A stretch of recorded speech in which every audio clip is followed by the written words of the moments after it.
Good evening, everyone. Welcome to actually our last in a series of Local Infrastructure Hub office hours. I am Nick Deffley. I'm the Federal Resources Director for SSDN, and here with my colleague Krista Early and additional colleagues Pamela Fan with Impact Energy. So we are happy to be here tonight with you all. And tonight we are wrapping up this series that has really focused on you know, community-based organizations, local governments, organizations that just have had limited experience going after federal funding opportunities.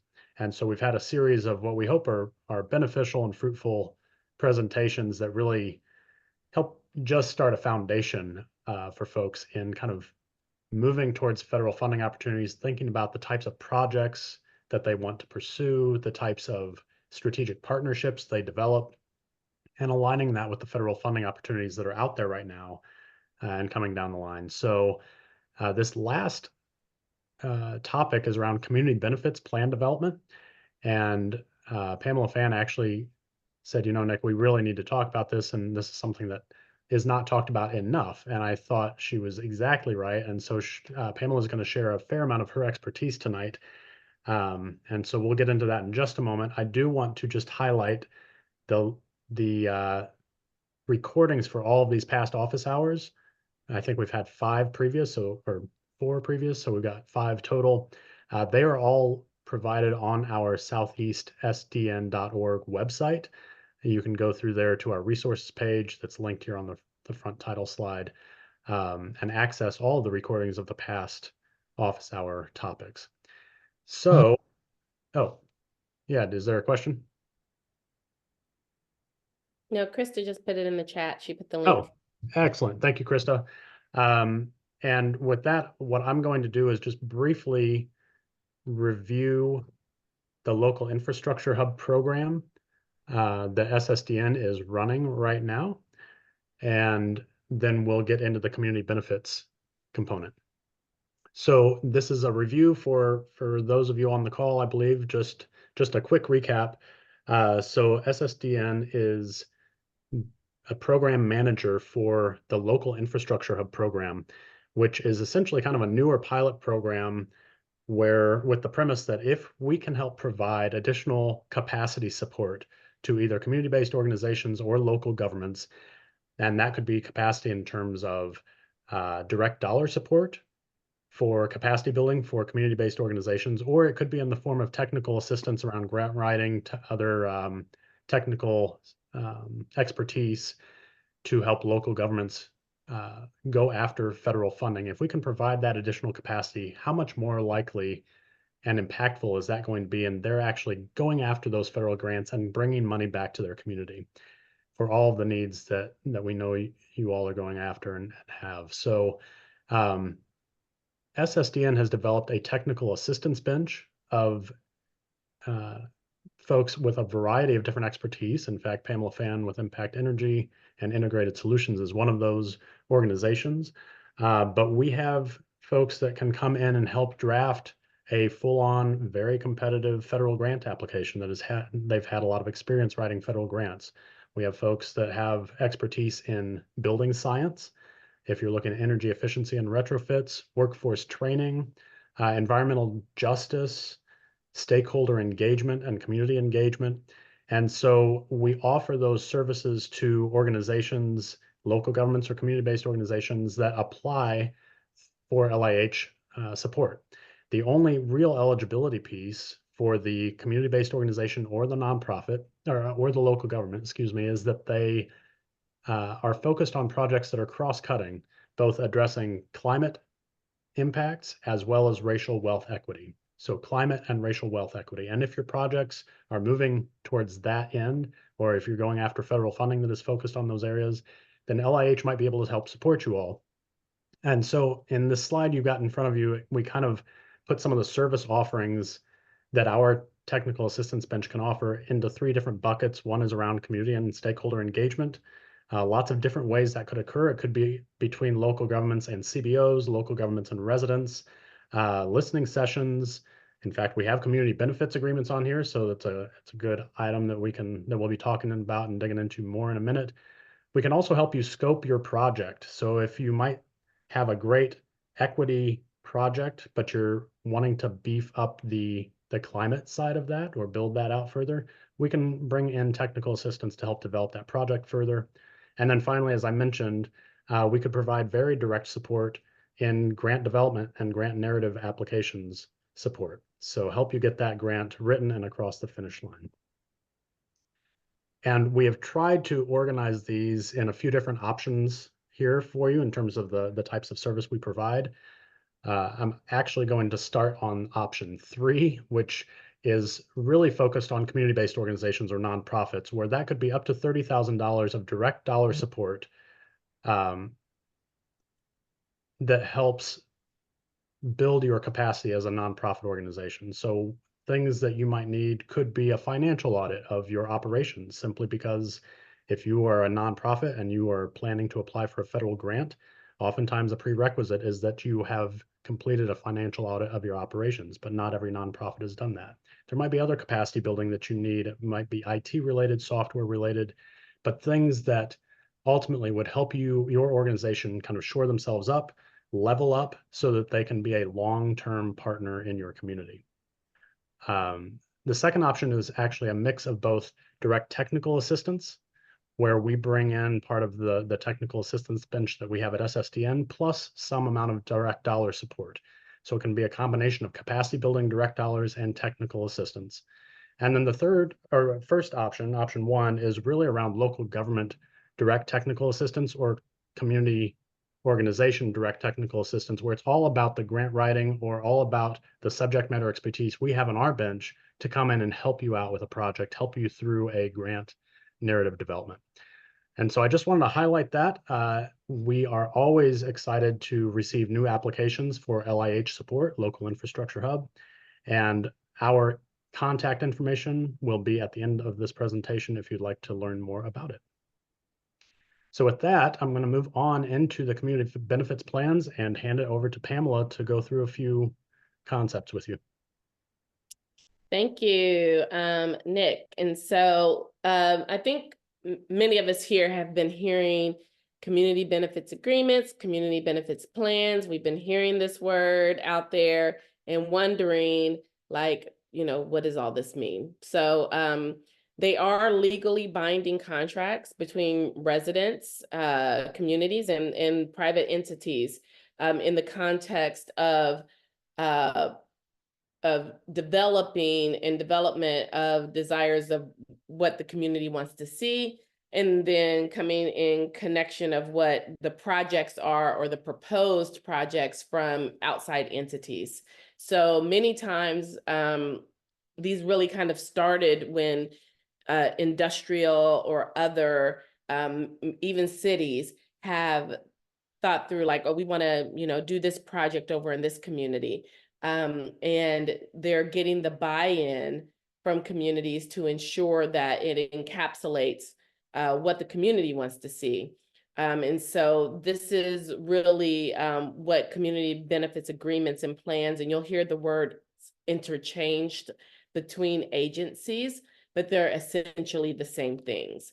You just hear the words interchanged. Next slide, please.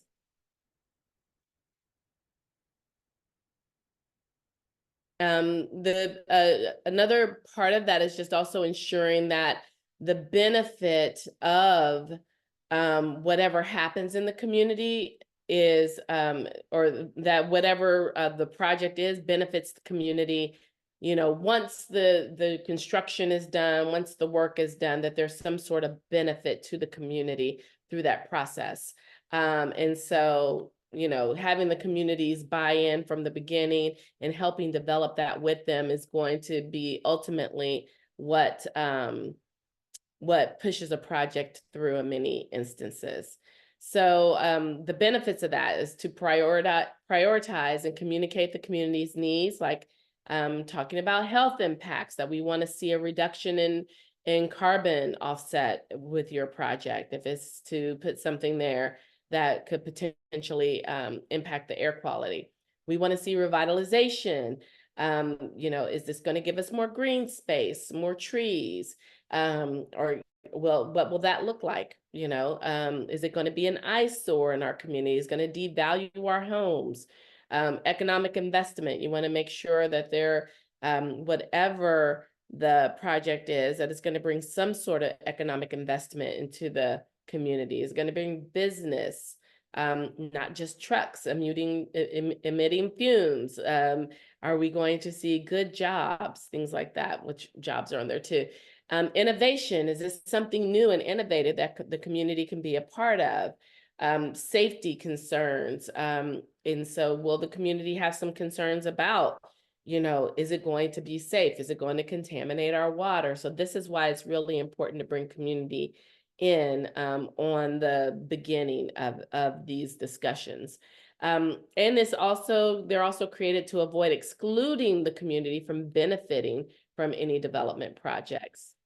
And Belinda, you have your hand raised. Go ahead.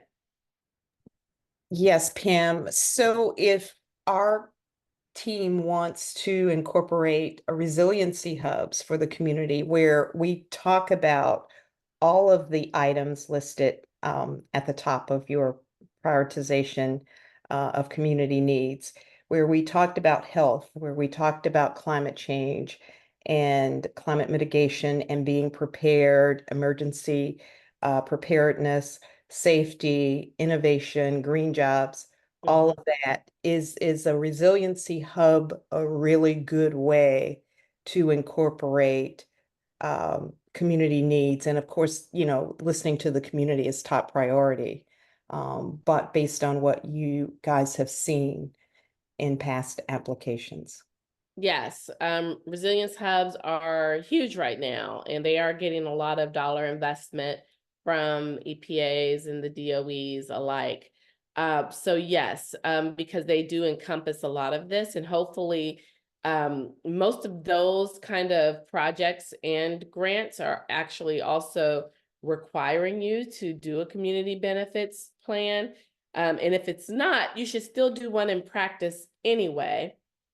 Because it's always good to show like we've thought these things through, and here's how this will benefit the community. So you're already talking about it. So developing a plan around it, or actually just putting the plan together, an action plan around it, would be really the best thing to do. Like if you're really looking out for the community anyway, like why wouldn't, as a for-profit business, I should be leading. Nick and I talked about this earlier, whether you're a city or for-profit, you should be leading the conversations with saying, let's develop a community benefits agreement or plan together with the community when you go in. But what I'm also doing is empowering communities to ask for one. So no matter who's coming in and asking to work with them, that they should be asking for a community benefits agreement to happen. Because again, this is legally binding. When you put those things down and you say that this is how this is going to show up in the community, this project. So to answer your question, yes. And with resilience hubs, and like mini hubs and projects, absolutely. Like you should be thinking in this mindset of how do we create this into a community benefits plan or agreement. Excellent.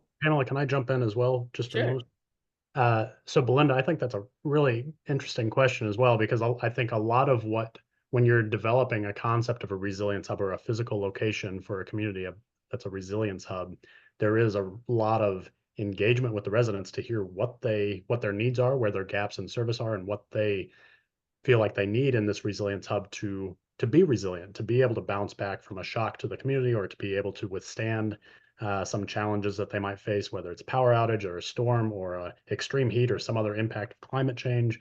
And so I think the process is very similar. I would also say that it might be that through a community benefits agreement, the community is saying, we want, like there might be a private entity coming in, a larger business coming in and developing an area, and the community benefits agreement might actually say, we want a resilience hub in our community. That is one of the benefits that we want to make sure that our community gets out of this broader relationship where a business is coming in to establish certainly make money and spur on economic development, but to ensure that residents are not kind of missing out in that opportunity. So I think it's nuanced. Yes, those are all of the health impacts, revitalization, economic investment, and innovation and safety that Pamela walked through. I think could be on their own components of a CBA, or it could be that the resilience hub could be one of those pieces or benefits that a community requests that encompass many of those different supports. That's So excellent, Nick. Thank you. yeah, That's very helpful. And I know there are a lot of federal tools, either through FEMA or different agencies that have put together tools that if there is a climate event or a major storm or an outage, that people can have access to, knowing, maybe when it might hit their particular community, and sort of learning how to use those tools that are already out there that federal agencies have in place, would be another way to prepare communities, in particular those most likely to be greatly affected by a climate disaster, to sort of be ready. Whether it's flooding in Georgia that tends to impact communities in disadvantaged areas because of the rising water, and infrastructure not really taking it away as quickly, and just having to deal with flooding or whatever it is in a particular area. So just using tools that are really out there now that may not be known by the community, sort of incorporating that in climate change preparedness. Yes, I'm actually working with a community right now, like I mentioned on last week's call, in East Harris County. And for them, it's not a matter of, if the hurricane's going to come through and they're going to experience flooding, it's just when it's going to happen.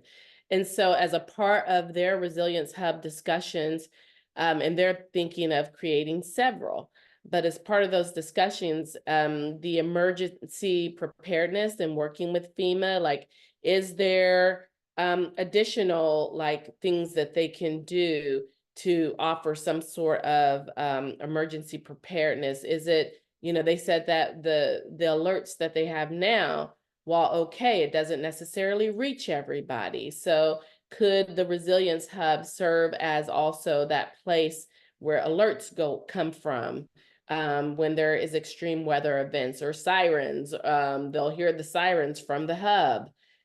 Or we talked about, is it a place them working with FEMA, that they may keep some inflatable boats there, that if they have to go out and someone has to go and do a rescue, that they know that this Resilience Hub has those emergency preparedness items there at the hub for those weather events as well. So absolutely, like, all of that is a big part of thinking through what each community actually needs. And while we're looking at several resilience hubs across the East Harris County, not all of them will have the same things, because the flooding may not happen over in this community. It's mostly in this community. So that's where we position those certain things. So absolutely. And having backup generators if people need to refrigerate medicines, or just having a warming place if the weather gets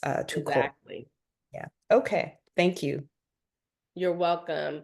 But a good point that you mentioned, or I think it was Nick that mentioned, so, this isn't just to use for federal funding. As businesses are going into these communities, like, we get these alerts here in Georgia from the Environmental Protection Network of new construction, or, they want to put a battery recycling plant in your neighborhood. You get all these notices. And that's a good time to also go and engage these companies of, community benefits plan. Have you gone into the community and talked about what the benefit is of actually doing this in the community, outside of, dispelling any kind of fears that they may have of your project happening here. So a lot of companies haven't been using this, but I'm encouraging them to utilize it as well. But it's really about preparing communities so that when people do come to them, or they hear about these opportunities, or someone comes to the community meeting and talks about, usually it's at their city meetings, and they talk about, we propose to put this here, then community members can bring up, hey, is there a community benefits plan? Have you started doing that and working with community? Many Yes. of them don't know to do that. So I'm really encouraging them to kind of empower themselves with this tool. That is great. So would you work with planning and zoning, and if there's a new business coming in, to alert the community? And I know city governments do that as well, but Mhm. just, hey, invite them to your neighborhood planning unit meeting or your resiliency hub to say, this is what we can do for you. And we do it a lot in construction when we have a Mhm. major project going on in a community. We want to do community outreach. We want to say, we're going to do public art. This is what the general contractor will do for you as a community. They may throw a block party and invite the neighborhood. So, I mean, just different things. So I love the idea of a community benefits plan, taking it to the businesses that are coming in the community to say, what can you do for the community to establish that really good rapport? I was thinking that specifically for you because I know your business. And when I said that, I was saying it without trying to say it. Like, that's a new revenue stream, going to the actual businesses and Okay. saying, I love that. yeah. Nick. Well, related to that, I would say that yes, communities going straight to that business, a new business coming into town. It's also a great opportunity to really connect and build relationship as a community with your local government, with that planning and zoning department, like you were mentioning, simply because those local governments will probably be offering some amount of support, perhaps incentive and other, pieces to help that new business come in to the community. And so they also have some ability to support potentially the community in really pushing and requesting and coming up to a mutual agreement on some of these benefits to the community. Absolutely. And job opportunities as well. Yes. Yep. Yes. Any more questions before we move forward? Okay, so so it avoids excluding the community from benefiting from development projects as well, like jobs, and we talk about that, entrepreneurial opportunities, community investments, workforce training, and any social economic advancement. So we want, to discourage the communities from not benefiting from whatever you're going to do there, and we want to encourage the businesses to work with communities to give them some benefits of them being there. Next slide.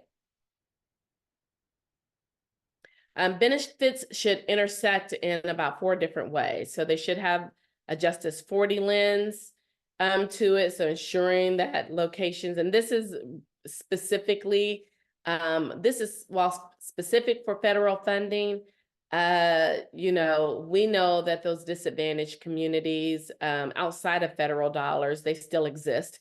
So no matter if these federal dollars go away or stay, we should be thinking still in the Justice 40 mindset, that we want to ensure that we're bringing along communities that actually need to see the support. So I just wanted to give that caveat, like, while it's called Justice 40 now, if it is an ordinance and it may go away, but we should always be thinking about disadvantaged or priority communities. So ensuring that they're located, that this work is benefiting minority, lower income communities, priority communities, and then identification of all DAC communities impacted by the project. So not only is it located in a community, but I had an MPU meeting. Well, it wasn't my MPU meeting, but I had a group of Georgia Tech students meet with the MPU chairwoman last night over at the Roselle Fan Recreation Center here in Atlanta off of Cleveland Avenue. It was named after my mother-in-law, who subsequently passed, but she was a tireless community organizer, right? And so Reverend Paulette talked about her legacy and history, but one thing she also talked about was the work of the MPUs. And she said that even if a project wasn't happening in her community, if it butted up against one of the other MPUs or a couple of the other ones, that they will all come together and say, we don't want this around. So businesses would be blocked out from coming in and building within their communities if several of the MPUs came together and said, we don't want this. So it doesn't have to just happen in that DAC community, but if it's also going to impact neighboring communities, you would want to acknowledge that. And then identification of applicable benefits that are quantifiable, measurable, and trackable. So we want to say, like, how many jobs are we expecting to come out of this project? How much economic impact can we expect to see potentially? So you want to try and have some kind of measurable outcomes. A description of how and when anticipated benefits are expected to go, because you can sign contracts and say this is going to happen, and then the project ends and they're like, oh yeah, it's coming, don't worry, we're gonna start working on that soon. And and it could be 5-6 years down the road, but no, we want to make sure that it's time measured as well. And there's any discussion of any negative impacts that it could potentially cause to communities. So I'll give an example. There are some direct air capture mechanisms that are happening across the Southeast. And while the direct air capture is great because it's going to be taking carbon out of the air, right? And some of that, in accounting for some of those carbon offsets, there's a potential that it could also harm the pollination of things within because these large fans are going to be pulling down this carbon out the air. So it could also disrupt the pattern of pollen. And so depending on where it is that going to impact farmers? How is it going to impact? They don't know these things yet. So thinking about anticipated negative, like even though the benefit might be great in the community overall says, yes, we want the benefit of this thing here, but we also need to talk about this potential for any negative harm, and then how do we try and solve for that? So that's that dichotomy of wanting it, but not knowing if it's going to do any harm. Yes, Belinda. So would it be important to list both the pros and cons of an innovation like direct air capture in the grant so that it's addressed or not? It is, because it's innovative and it hasn't been done, but it's kind of one of those things that has been said to help us with CO2 emissions more than some of these other innovations that are out there. So it might get us there a lot quicker to reach the goal, but because it's new, we don't know the harms of it. So I think it's always good to acknowledge. Yes. We have to have that acknowledgement there, that we acknowledge that there might be some unanticipated harms done, and that the community, and making sure that the community is also aware that, while this is happening, and it's because we want to help save the planet and save the community and save the world, that there also might be some unintended harms, but we don't know yet because we don't know enough about this new innovative thing to say. Right, but we would have a potential recovery plan, or we would be watching very carefully and monitoring. Okay. That's likely something else you would want to put into that community benefits agreement is, yes, here are the anticipated or potential benefits, but understanding that we have to disclose, we don't fully know that you're going to be able to track the performance or the impacts or the negative impacts that perhaps no one anticipated, that you're just going to have those checkpoints, even for things that might be unknown. And I think at least articulating that and have someone like whoever would be responsible for that, when they're going to do it, same piece of quantifiable, measurable, trackable on a timetable. Great. And the ability to flex and adapt. Okay, yes.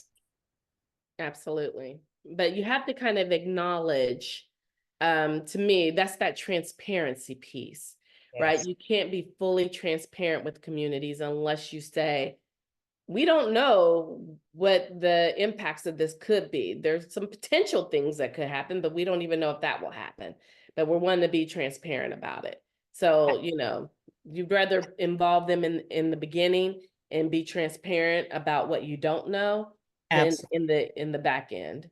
Right. About 25 or 30 years ago, we were involved with the cellular industry.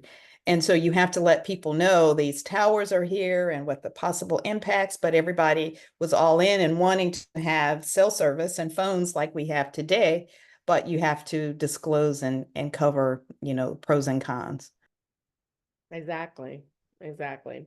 And then any workforce and community agreements about partnering on workforce and training programs, that should always be an intersect of your community benefits agreement. And when they mean partnering on workforce and training programs, like have a clear plan for it, like work with partners around the city or around this project to understand like what hiring needs do you have, then develop a full workforce training to plug people into roles. It's not about creating or training people for jobs that aren't there. It's about training people for jobs that you know for sure are going to come. So Absolutely. that's a big part of it. One of the approaches we are working on and that we have done over the years is on federal government projects, working with the procurement departments to write in workforce development. So say, for instance, Fulton County had a first source jobs program that said for every $1 million a general contractor got to build a county project, they'd have to pull at least one person out of workforce development. Those kind of plans can be revved up a lot more and really hold the feet to the fire that says if you're going to do a Fulton County government project or a City of Atlanta project or any government project, we don't want community members standing around and seeing this construction being built in their community without being able to learn and be mentored and trained and placed on these jobs, at least entry-level positions. For instance, I know Fulton, City of Atlanta has the Gulch going on, and 50% of those job openings were for entry-level people. Well, a lot of times they'll pull folks out of day labor pools, but if you pull them out of a trained workforce green jobs training program, then they're going to understand how to build a high performance building and really not contaminate the construction site by doing things out of sequence and construction. So just having a plan to say, local government, we want you to pull from our workforce training program, make your contractors use this program or use your first source jobs program and really hold their feet to the fire so that it really benefits everybody. Yeah, and if they have a local workforce training program, how are they getting talent? How are they ensuring that they're getting, people in the community trained? So, all of that connects too, because, you want to also make sure that, if it's a city, they also could be getting, if you're working in a specific community with high joblessness, and I'm just thinking of the city of Atlanta, and let's say Decatur has a high joblessness rate, but this is where the project is. Are you going to go to people over in I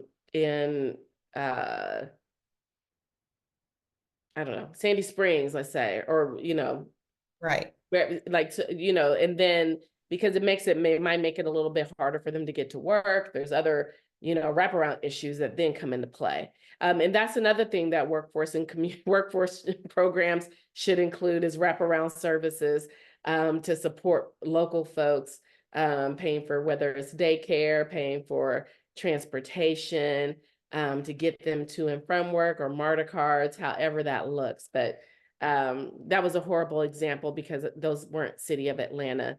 Those were, their own cities. But that's Oh, well taken. Oh, absolutely. yeah. Next slide, please. So Justice 40, workforce and jobs agreements, DEIA. So how do you plan to incorporate that? That should be talked about. Are you going, and this is specifically like minority-owned businesses, and this is either business creation, this is businesses that are out there already doing the work, this is hiring skilled labor, but it's really about how much contract spend with minority-owned businesses to help develop your project. Because many times they will come in and they already have their large construction companies, but you've got John's AC and Electrical, local business here, who does amazing work, but it's John and a crew of 3 people. So what is the plan to capacity build to help those local minority businesses come and be a part of that job, so you're helping to grow their businesses as well? Or I'll give an example of maybe what's happening in the transportation space, that right now we're looking at clean transportation planning in many communities. But we should also, as part of the workforce of that, we are also, at least I am thinking about, how do we get some of these local and a particular minority, like even service companies like mechanics, trained on EV maintenance in those communities that we're doing clean transportation planning. Because as EVs start becoming more and more prevalent in their neighborhoods, no one's always going to want to drive to the dealership when there's a problem with a battery or something going on with their car. They're going to assume automatically that they have to go to the dealership, which we know is going to be more expensive. So a part of that training and contracting should be, are we bringing in these other businesses and getting them trained, so then we can capacity build for them? Yes, Nick. I just wanted to highlight that point a little further, Pamela. My past experience has been on the municipal side, the local government side, and just an example that comes to mind for me is, this was the city of Savannah, had very specific clean energy goals, still does. And one of the initiatives that we began was putting solar on many of our city facilities. In our procurement process and in the request for proposal process, we put in requirements of whoever we're working with, that might be a larger contractor, has a requirement to bring in and connect with local workforce training programs, provide solar design and installation training, and then direct kind of hiring to those trainees to do the work and actually serve on the job that the city contracted with this other contractor to do. In addition, it was also establishing kind of a mentorship program with existing local businesses, because Savannah did not at the time have many solar contractors that could work on that scale. So it was helping mentor existing local minority-owned businesses that might be small contractors, to Pamela's point, or they might be roofers, and teach them about and bring them on the job for a solar install. So That's they're right. learning that they can start to expand their offerings, and it is not a competition with that larger firm. It's a support, because now you have a support of all sorts of companies and firms of different sizes coming together that all know how to do this work, and you're establishing a local workforce, and then you're establishing more demand for, it becomes a full circle. More folks are starting to get solar because they see it out there, and we have firms and companies and staff, employees in place that know how to do that work. So I Absolutely. think it's just community benefits agreements, to me, are also a real opportunity to be creative and Yes, to think innovatively about how we engage with different services across different sectors in a way that is mutually beneficial and promotes a healthy environment, air quality, water, and all of that. absolutely. And it always looks good, like if, in the example that Nick gave, if a minority-owned business is being trained on solar, they're a roofing company, they're getting trained on solar, they start working as a subcontractor with that larger business to do some solar, and then that's past performance for them, which can then go and help them get that next solar job. Absolutely. We know how important past performance is, so they all ask for it. So that's very helpful to them. So, what is the diversity and equity part of this, and what are the goals there? So it could be a percentage, like, some utilities have a 20%, 40% minority business spend, but let's put some numbers to it and hold to that. And then good jobs. How do we talked a little bit about workforce training, but good jobs. How do we attract and retain talent for high paying jobs? And are there job pathways? So in that workforce development and getting people trained to work there, are we giving them a pathway to increase their income and not just stay? If they want to stay at blue collar, cool. But if they want to do other work within that organization, and you just bring them in on blue collar, doesn't mean that they have to stay there. Talk through the process of how we're retaining talent and preparing them for high quality, high paying jobs as well. So it should intersect those 4 areas. Next, please. Yes, do you want to talk about this one, Nick?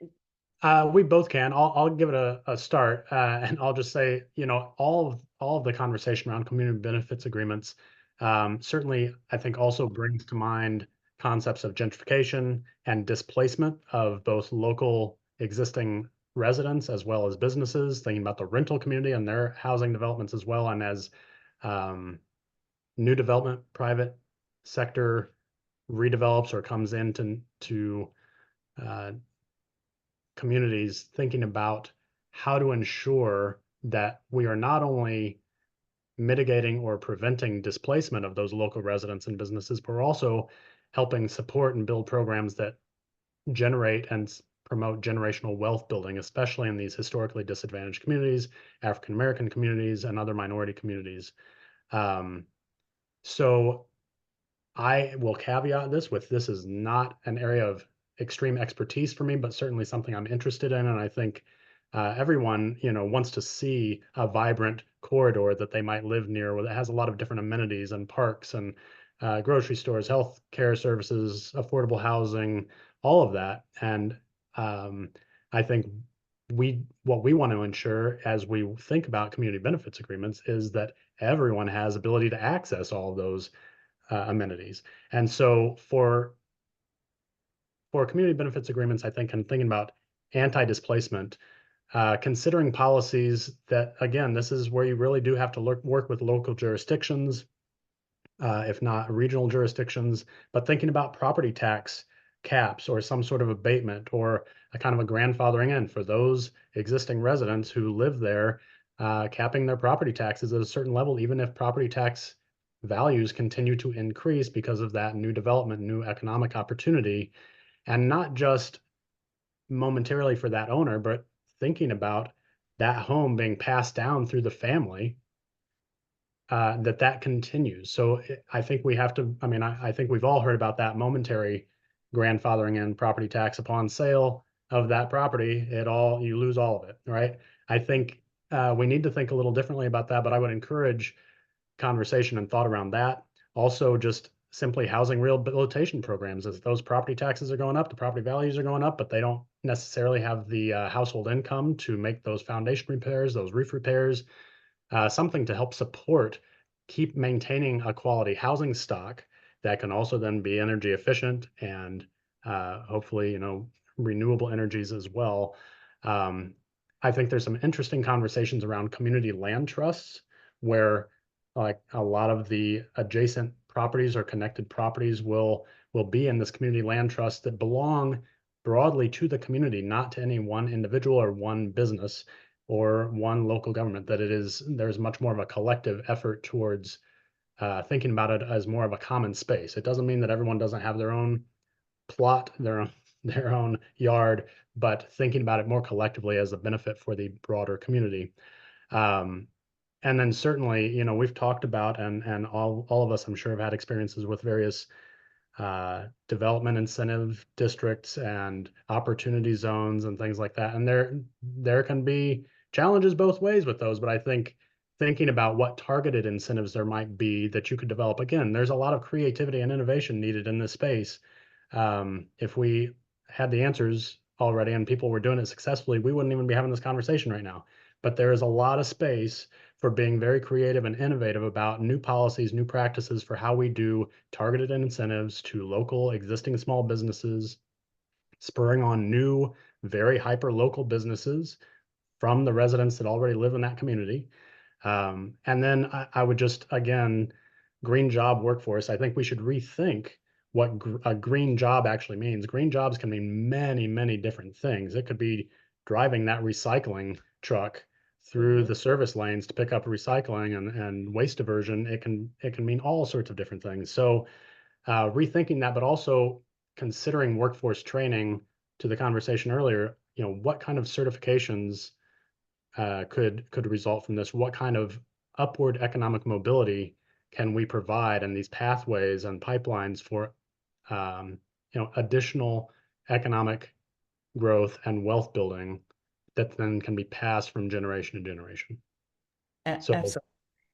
And that was great, Nick. That was awesome. I can't wait to hear what Pam has to say also, but just remembering to incorporate those that are unhoused, because the community is only as strong as its weakest citizen. And so we have so many gray spaces and dark buildings that could be renovated and could have incubator spaces for green jobs training and businesses and all of that. But that was beautifully said. Thank you. Yeah, no, and point well taken. Absolutely. Thank you. The only point that I was going to reiterate on is that, and if you've heard me go around and talk about this work, the one thing I will always say is that we as a people, the only way to bridge the wealth gap is to either own businesses or own property. So I'm the largest proponent behind us owning businesses or owning property. And even owning property meaning also keeping legacy property. So keeping that property tax cap. So that's where gentrification happens, is when, and I don't know if any of you saw that there was a paper written by Dr. Nataki Osborne-Jelks and someone else with her that talked about putting parks in neighborhoods and how that began gentrification. That once a park became really nice in a neighborhood, then all of a sudden people were going there, they're spending money there, then property values were going up, and then people were becoming displaced from their homes. So it's like, can we have something nice without other people wanting to take it away? So we really have to be having these discussions about legacy property. And even if, like right now, you have a home that's owned by an 80-year-old grandmother, and them kids are like, we don't want to live here. We want to go into the city because it's more fun there. And, they're asking us for, they're going to give us $400,000 when this house costs 30. It sounds real enticing, but we have to start having those real discussions about property ownership and the value of keeping legacy property and legacy land and not selling it all off. Absolutely, Pam. That's phenomenal. So that's just something that, like, when I was talking about that NPU lead last night, the chairwoman, she says she's been in her house more than 40 years and her kids do not want to live there, but she is not selling it. Good. She says it's going to get willed to somebody, and it's going to be either in the will that it never gets sold or something. And I've been having this discussion with my siblings. We have property our father left us in Alabama. And we were talking about, up until recently, selling it. And I went to my family recently over the last 3-4 weeks and said, let's not sell that property. Let's figure out how to develop it, redevelop it, do something with redevelop it, because there's an old mechanic station. My father was a mechanic. He had a mechanic station, and we've done nothing with the building. It's been sitting there. And none of us want to move to Gadsden, Alabama. And so we're like, what do we do with this? Let's just sell it. And I was just a few weeks ago, I called him. I said, let's not sell it. That's right. He worked too hard to get that property. Yes. We can't just sell it. Let's redevelop it. And let's think of how we really. So we should start having these conversations more and more with community members about their land, about their property, about community land, buying adjacent property, as Nick mentioned, that we know is desirable, or going to be once we get in there and we redevelop these communities, it's going to be desirable. Like, Yeah. let's start really, we have to figure out ways to start really having these discussions with community members. And I'll it, stop it's there. it's an opportunity to, I remember where I grew up, everyone took care of their homes, they cut the yards, they painted the shutters, and it looked really great.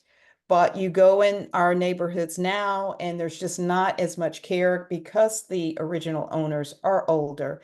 But if we work together to say, hey, let's put together a small business that can come and cut all the yards, or paint all the shutters, or put some flowers out. So it's seeing value. Sometimes the next generation, they don't have the money, or they don't see the value in the property. And then someone else will come along and see the value and turn it into something that now they can't afford to be there. So it's having that plan that you talked about, Pam, that we buy that dream, that we keep this and pass it on. I think that's so powerful. Yeah, like, I mean, we have to start thinking about that. And I think we have to start, this hasn't been, and I'll be the first to say, this hasn't been a topic, a discussion for me with communities before I realized it myself with my own property.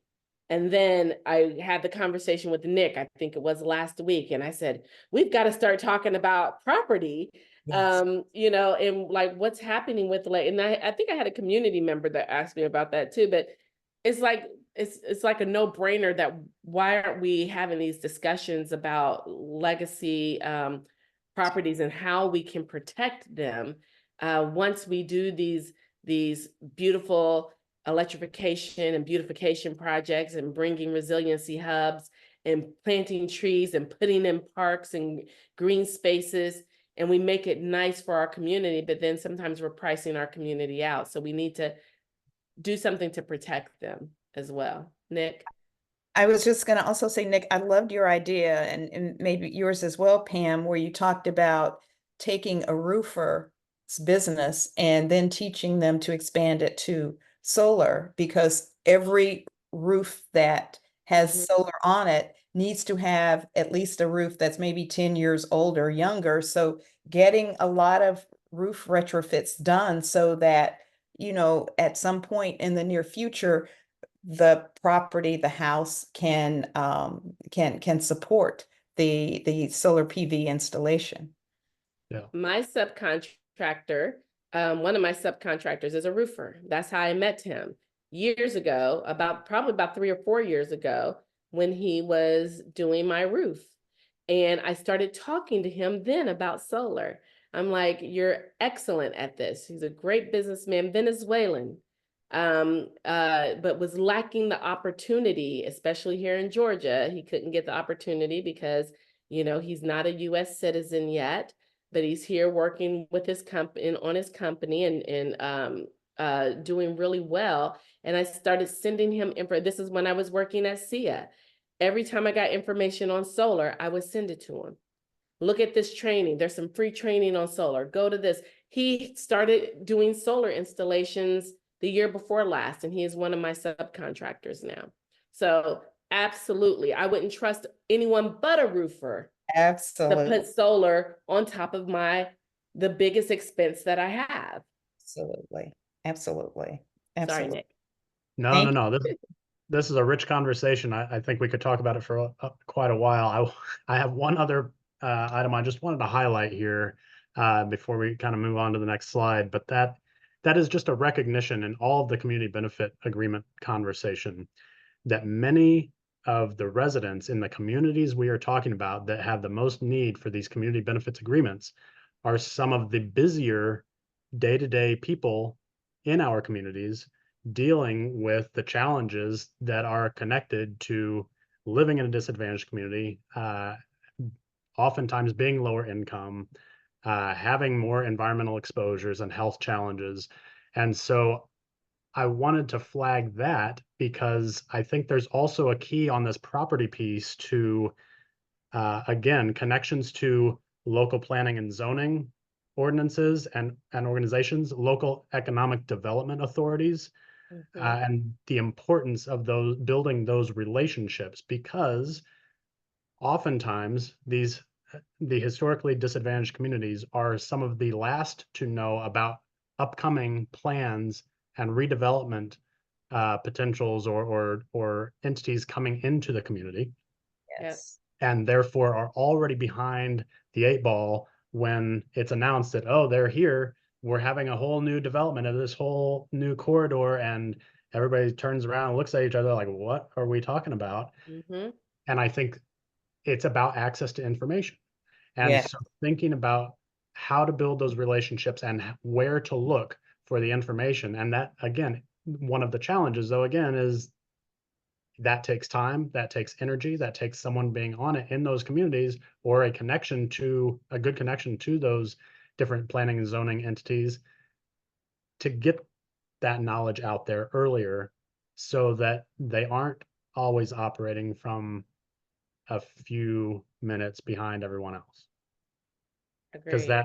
that gentrification will happen, and all of a sudden everybody turns around and it's done already.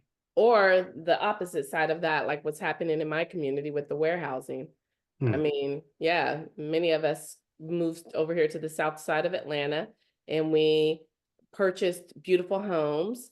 And before we knew it, there's a Walmart distribution center on a big plot of land right across the street. Yes, they try to cover it with trees, but you still see it, you know, but nobody, we were all like, when did that happen? And who agreed for that? But that was before they start giving the public notice of businesses. And since they started doing that, we've been able to stop a battery recycling plant and other things. But before public notices came up, it was like, who knew? First of all, who agreed to that, which we know, the city and maybe some of the city council members, because of the money that was coming in and jobs, it seemed attractive. But for a homeowner, you know, it's not. And so, yes, I agree. So it could be not only something that's, you know, positive coming into the community, but those negative things coming as well, like being able to know. So there should be, I like how they're doing it now with that public notice, because you can actually go into every county and see what's happening in every county in Georgia. I get notifications of it, and I'm looking at it all the time to see what's popping up in communities, Yeah. and wondering if the communities that I work with are aware that that's happening. So I like to try and send it out to folks but if that was across the board and in all of the sectors and we worked, or in the cities and parts that we work, it would be amazing. Yeah. Yeah. And Pam, I would probably even go a little bit further than that. This is Fred Stevens. I think that some of the challenges that we have in urban communities and even communities that you just mentioned is that we've got to do a better job of de-risking sites. You know, and that means acquisition by friendly partners. If it's, you know, counties and cities are not in a position to acquire property, but working with, again, development authorities to say, hey, there's an empty lot across the street. Let's prepare and be proactive about making sure that these agencies get involved to put something that's community centric in a semi-urban setting, but certainly in an urban setting, whether you have partners or you have the city or county, to be able to step in and say, let's acquire this site, knowing that this is a strategic parcel for us to do something that's community centric. So we have to be more proactive about making sure that we step into the space and influence the decision makers to acquire or bring on friendly partners to acquire property that doesn't disrupt the enduring nature of these neighborhoods. Yeah. Very good point. Absolutely. And one last thing, Fred, that was great. And making those areas feel more safe. I know in Texas, an economic development opportunity, they put horses and equestrian activities in cities. And, you know, it was just an opportunity to see that presence, but, you know, in a more friendly way. So people felt safe and the kids enjoyed seeing the horses. And so just thinking what makes the community heal and feel safe. Yeah. So I wanted to, oh, I know, and we're over time. So real quick, I'll go through importance of community benefits agreements and federal applications. So many of your grants, if you guys are in the grant process right now, if you've seen them, they do have a weighted score including a percentage of that's 10% of your grant application could be a well-developed community benefits agreement. So that's something just to pay attention to. If the project is selected, the plan will be incorporated into the award, and they will be required to meet the plan that was proposed. So it's a requirement. And it should always include milestones and budgets over a project timeline. And the next slide kind of shows an illustration of what that looks like. So this is something that you guys can use. I took this out of the Department of Energy. They're the only ones I know of that have a template, but you can create your own template as well, utilizing some of these things. But as you see, it recognizes job skills, diversity, equity, inclusion, and accessibility, Justice 40, how does it include reduction of energy costs. So for DOEs, I know you also have to look at their 8 pillars, and it has to include some of those things as well. But again, you can structure it to how you want it to be, but you should always have like some kind of metric, some kind of budget, and some kind of milestone that shows you where you are in the planning process of doing all these things and if you've met the goal of it. And so like they should really be a strategic tool to use, one, for community engagement and to ensure that the project ends up happening in the way that you'd like to see it happen. Here is a link here, and I know they're going to post all of this, but that's a link to the DOE, template. Yeah, Krista, can I ask if you could post that link, if you can capture that and put it in the chat? Sure. Yep. Thank you. And that's all I have, Nick. Yeah, thank you. And Pamela, thank you, Krista, and thank you everyone for attending. This was a great conversation. Our contact information is here. I'm Nick Deffley, Federal Resources Director at SSDN, my colleague Krista Early, and partner in crime here on these office hours, Pamela Fan with Impact Energy, and her contact information there.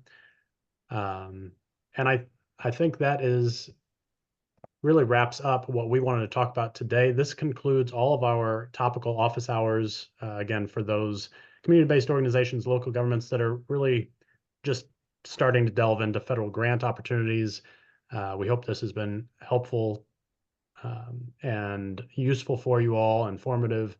And then I do want to make sure that you all, I'm going to copy and paste this link one more time into the chat for those who joined a little later. That is a link in the chat to all of our recorded sessions that we've had, 5 sessions over the last month and a couple months. So please go ahead and check those out. The recordings are there, and we welcome any feedback or questions you might have. We're happy to help, and we'll be here. So thank you all. Have a wonderful evening.